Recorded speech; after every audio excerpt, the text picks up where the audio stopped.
Hello गते को तो सानाम गते को सागुन दाराम आर बाबू बादल ऑफिशियल यूट्यूब चैनल रे आर नय हेज हुई कना 42तम वार्षिक लाल छाता नेल ओना दो हुई कना सुसुनिया बोरो पुरुलिया नय पे नेल दाड़े कना नय नितो दो हुई कना लाल छाता ओंडे नवा दो हुई कना नवा लाल छाता ओने सामांग से रे लाल छाता जहां नेलो कना ओना दो 31 भाद्र बुधवार हिलो को रखाब कदा तेहन दो पहला आश्विन बृहस्पतिवार दोसार हिलो आले दो दोसार हिलो प्रोग्राम नेल हेज लेना माने ऑर्केस्ट्रा तहे लेना इवेंकुअल ऑर्केस्ट्रा और मार्शल तरास ऑर्केस्ट्रा निये बारिया ऑर्केस्ट्रा तहे लेना नई कैमरामैन पे नेले कना अजय बाबू बाकुड़ा बोल्टे गोड़ा नोते छाता नय पे नेलदा नोवा गे आरा छाता दो को लईदा नोवा नेल लगी गे आडी संगी संगी खना हड़ को हिजुआ और आडी जास्ती को हड़ लेना नेस नय पे नेलदा नुकु नेल खना आले तो जतो खना मुचाद ते नोते ले हिजुक कना ओना खातिर ते हड़ को प्राय को चला चबाव कना और जहां दो गायन टांडी से ऑर्केस्ट्रा टांडी ओना दो हाना फुटबॉल माठ रे हुई कना ओंडे आडी तोर हड़ मेना को गिया नय तो बुरु से ले रखाब कना नुकु मई तको पे नेले को तिना चेरा को सजाव कना नय बुरु ले रखाब कना ओय बोया मेटान दतनी दोमे आडी मारांगा इदीदा दो सानाम हड़ को मेताय कना दादा मेटान कते दतनी एमटो आले में सारी के ओंडे दतनी nya मुश्किल गया ते लेकान दिन रे और रास्ता चेल का भीड़ नोते कोनो बुरु देजो रास्ता नय आरकी ओना लाल छाता ओने मेटान बुरु मिना हुडिño ओना बुरु रे आडी चेरा चेता रे धीरी चटनी को मेना आ नोंडे खना ओय नोआ दो हाफ रकाब हुई कना नोय चला हुई कना नोते नुकु गाते को नुकुटा झतो नुकु दो झतो को चलाव कना लाल छाता नेल इन दो बइन चलाव कना लाल छाता नेल नेस लाल छाता नेल हो बइन चलाव कना इन दो एकबारे पाटा बिन नेलिन चला जहां को सला न्यापाम हुई खान रोडिन तबन पे नय बुरु से देजो हुई कना नवा दो बइन कैमरा कदा इन दो कैमरा कदा अजय बाबू जहां दो बाकुड़ा बोल्टे कोड़ा और इन दो बइन चलाव कना उनको गे को चलाव लेना उनको गे वीडियो को तुलु का नय नयटा हुई कना बाकुड़ा बोल्टे कोड़ा नेल उरुम का पे नई गे वीडियो दो तुलु कदा इन दो बइन चलाव कना नेस दो लाल छाता माने शरीर कटी असुस्थ तहलेन तिኛ ओना खातिर ते बइन चलाव दाड़े कादा नोआ हुई कना भॉइस ओवर हुई कना परेते कारण आडी रकमा भॉइस तहलेना ओना को एडिट कते भॉइस ओवर हुई कना आद नोय बुरु रकाब हुई कना बुरु रे नुको हड़ को पे नेले को बवारे आडी जास्ती आरो को तहलेना मी निंदे को तहलेना मी सिंग नोय सेता धरी हो मेना को नोआ करे रकाब कना को अड़गो कना को चिता लाइट व्यवस्था को लाइट लैंप पोस्ट को मेना ओने पे नियाम दा आडी संगी संगी रेन हड़ को नेल को हेज कना ओने चिता रे चला कते छवि को तुलो आडी चेहरा आडी मौज गे नोका सीढ़ी धाप धूप सीढ़ी मेना नई हुई कना बाकुड़ा बोल्टे कोड़ा दतनी ते रकाब कना वीडियो तुलो ते और ओंडे घुटू को हाने हाने दे पाता डाही ओने ओंडे के ऑर्केस्ट्रा दो हिना ओनाटा गोडा रे आ जोजमती धारे दो हुई कना कॉलेज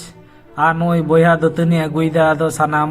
हड़ को दतनी एम अगु को कना आडी सुविधा और नुकु गाते को लहा रे मेना को नुकु दो बोल्टे कोड़ा रेन गाते को इन रेन हो कना को आदो नुकु गे को चलाव लेना परब नेल दो नोते पे नेले को बाबारी आडी जास्ती हड़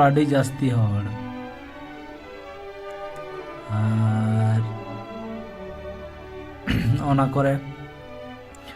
ओना कोना कॉलेज ओना दो कॉलेज नोंडे ओंडे छवि कान थाना दिन कालम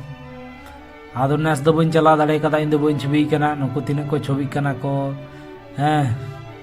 नुकु मई तक छतो तीना हड़ को हेज लेना झतो सानाम हड़ के मिधा लई रे को मिधा कते बुरु ले दे हिजुआ दमे तो बांग मसुला बुरु दो तो आरकी ओंडे देख कते गोटा से नियामवा गोटा नोंडे खना मुकुटमणिपुर डैम नेलोआ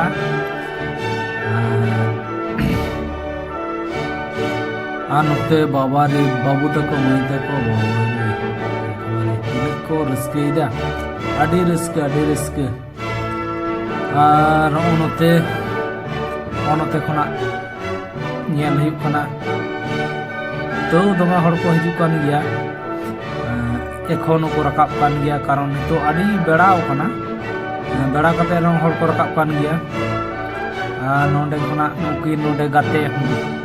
ᱫᱩᱲᱩᱵ ᱠᱟᱱᱟ ᱠᱤᱱ, ᱞᱟᱹᱭ ᱫᱟᱠᱤᱱ ᱪᱚᱞᱚ ᱟᱫᱚ ᱵᱚᱱ ᱟᱬᱜᱚᱱᱟ, ᱟᱫᱚ ᱱᱚᱜᱼᱚᱭ ᱟᱬᱜᱚᱱ ᱦᱩᱭᱩᱜ ᱠᱟᱱᱟ। ᱦᱟᱸᱰᱮ ᱱᱟᱰᱮ ᱯᱟᱛᱟ ᱰᱟᱹᱦᱤ ᱧᱮᱞᱚᱜ ᱠᱟᱱᱟ, ᱟᱨ ᱱᱚᱣᱟ ᱫᱚ ᱦᱩᱭᱩᱜ ᱠᱟᱱᱟ ᱰᱩᱝᱨᱤ, ᱟᱨ ᱱᱚᱣᱟ ᱦᱩᱭᱩᱜ ᱠᱟᱱᱟ ᱵᱟᱸᱠᱩᱲᱟ ᱵᱩᱞᱴᱟᱹ ᱠᱚᱲᱟ,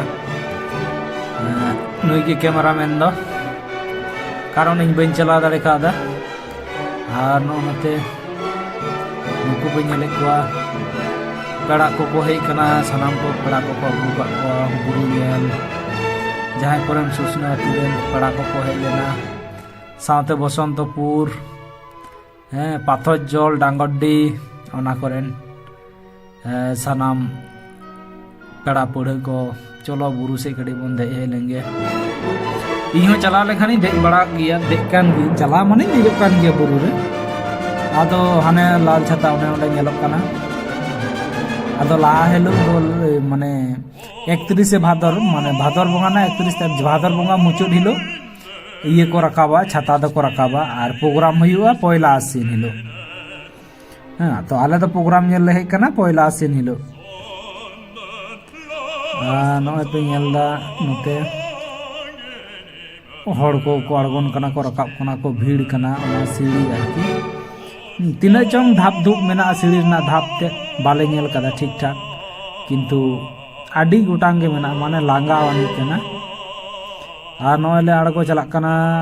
कना ले ओय छाता ओंडे को बीट कदा ओंडे रकाब कदा को बाबेर ते को झीन कदा हंते नते। ओंडे दो मिटान गेट तहे लेना आदो गेट मेना से बांग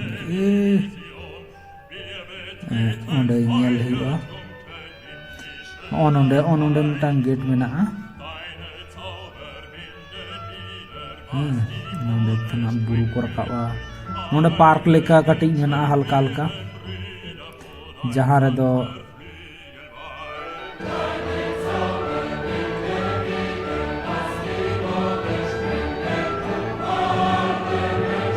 दुर्ला बड़ा कना को ओंडे कना लाल छाता आनो कुमई तको नो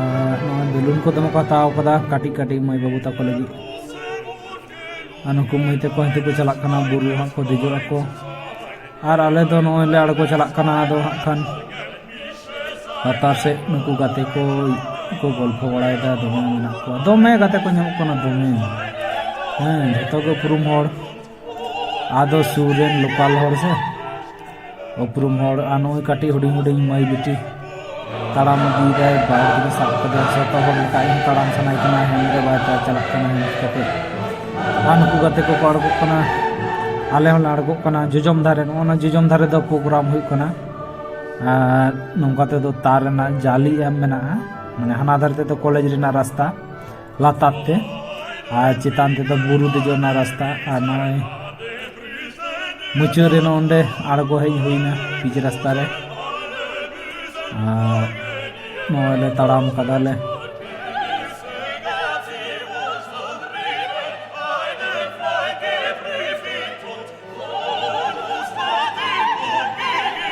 ओंडे दो मेन रूट से चला ही कना ओंडे समार दो मेन रूट झतो के किरिंग किरिंग करते ना हड़ को चला कना आले हले चला आने को बड़ा को को अभी जास्ती बड़ा को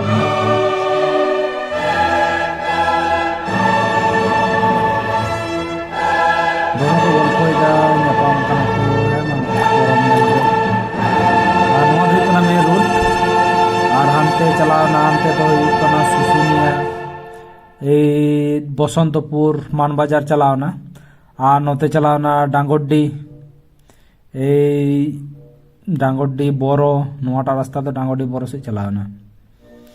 ᱟᱨ ᱚᱱᱟ ᱫᱷᱟᱨᱮ ᱫᱚ ᱜᱮᱨᱮᱡᱽ ᱠᱚ ᱢᱮᱱᱟᱜᱼᱟ, ᱞᱟᱹᱰᱩ ᱫᱚᱠᱟन ᱠᱚ ᱢᱮᱱᱟᱜᱼᱟ, ᱟᱨ ᱱᱚᱜᱼᱚᱭ ᱞᱮ ᱛᱟᱲᱟᱢ ᱠᱟᱜᱼᱟ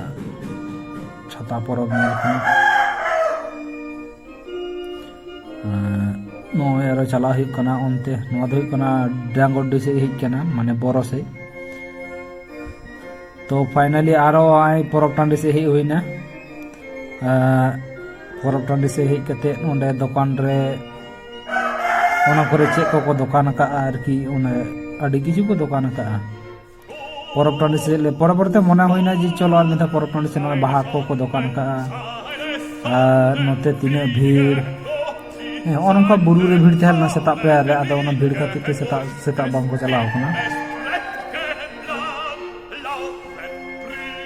जहाँ को नौका के आरा छाता नेल से लाल छाता चाटरी छाता नेल पे हिजुआ ओना दो बछर गे जहाँ प्रोग्राम दो हुई कोना पहला से रहिया बांग्ला ना पहला से इंग्रेजी दो जहाँ कारी के पढ़ा और ये दो छाता दो को रकाबा 31 तारीख भाद्र बंगा ना 31 तारीख कानो मिनी मार्केट लेका बाजार को दुरुब कना दुकान को केना के मिलदा आदि जास्ती हर आदा नौका गे नोआ चैनल रे वीडियो को नेल तबन पे नवा नवा जायगा नौका के चला हुआ। ठीक है पाटाबिंदी चला हुआ खान पाटाबिंदी ना वीडियो को पे नामा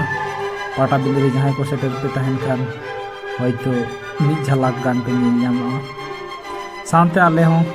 होले नेलोगा आले माने नेलोग गे और नोते दुकान से चला हुई कना नोना करे तीना भीड़ बाबारी दुकान रे बांग को ये दाड़े कना सर्विस बाको दाड़े कना जे तीना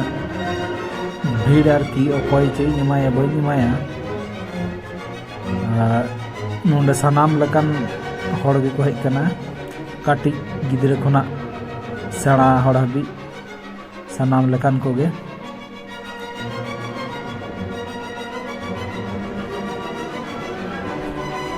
नोंडे हरेक माल तीन टाका को लगा 40 टाका हरेक माल 40 टाका और ओना करे हो मेना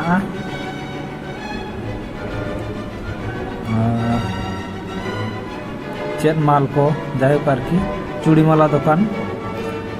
तो सनाम कते को सनाम को गे विदाई जोहार नौका गे आरो दाराय कार सेनमा हिजु हुआ नौका के लाल छाता नेल हजू तबन पे नौका बाजार तहना नुई कोना बोल्टे कोड़ा कैमरामैन ओका से चोन चेलका चोन कैमरा इदी बड़ा किदा। ठीक है तो सनाम को के नो वीडियो रे मुझे धारी तहन पे लाइक तबन पे शेयर तबन पे कमेंट तबन पे। ठीक है और नेक्स्ट टाइम माने ओई ये रे न्यापाम हुआ पता रे न्यापाम हुआ चला गे टारगेट हुई कना खान पाटाबिंदी सेटल लेंगे हैं सर।